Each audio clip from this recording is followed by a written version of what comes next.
টি-20 বিশ্বকাপে ভারতের বিরুদ্ধে ম্যাচ বয়কট করেছে পাকিস্তান। মনে করা হচ্ছে বাংলাদেশকে বিশ্বকাপ থেকে সরিয়ে দেওয়ার প্রতিবাদ হিসেবেই এই সিদ্ধান্ত পাকিস্তানের। সেই নিয়ে নাটক অব্যাহত। তবে এই বয়কট আবহে ভেসে উঠেছে ভারতের কোচ গৌতম গম্ভীরের পুরনো বক্তব্য। 7 বছর আগে তিনি বলেছিলেন, ভারতের উচিত পাকিস্তানের বিরুদ্ধে ক্রিকেট ম্যাচকে পুরোপুরি বয়কট করা। বর্তমান পরিস্থিতিতে গুরু গম্ভীরের দূরদর্শিতার প্রশংসা করছেন নেটিজেনরা। 2019 সালে পুলওয়ামায় পাকিস্তানের জঙ্গি গোষ্ঠী জৈশ-ই মোহাম্মদের হামলায় 40 জন ভারতীয় সেনা শহীদ হন।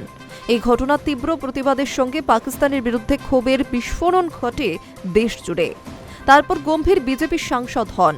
পুলওয়ামার ঘটনা নিয়ে তিনি পাকিস্তানের সঙ্গে সব রকম সম্পর্ক ছিন্ন করার ডাক দিয়েছিলেন। গম্ভীর বলেছিলেন, শর্ত সাপেক্ষ নিষেধাজ্ঞা বলে কিছু হয় না, হয় পুরোপুরি নিষেধাজ্ঞা চাপাও, নয়তো সবকিছুতে ছাড় দাও। পুলওয়ামাতে যা ঘটেছে তা মেনে নেওয়া যায় না। হয়তো আইসিসি টুর্নামেন্টে পাকিস্তানকে বয়কট করা কঠিন, কিন্তু ভারতের উচিত এশিয়া কাপে পাকিস্তানের বিরুদ্ধে খেলা বন্ধ করে দেওয়া। তিনি আরও বলেছিলেন, এই সিদ্ধান্ত নিলে সমালোচনা হবে, আমরা হয়তো সেমিফাইনালেও জায়গা পাবো না, কিন্তু পাকিস্তানকে বয়কট করলে সমালোচনার কিছুই নেই।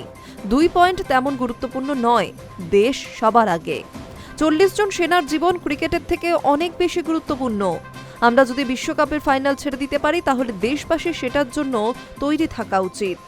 ঘটনাচক্রে পাকিস্তান সেই বয়কটের রাস্তা নিল, আর এখন গৌতম গম্ভীর ভারতের কোচ। 15 ফেব্রুয়ারি শ্রীলঙ্কায় ভারত পাকিস্তান ম্যাচ হওয়ার কথা। এশিয়া কাপে ম্যাচের সময় হাত মেলানো নিয়ে বিতর্ক হয়। এবার বল গড়ানোর আগেই শুরু বিতর্ক। Hi news network.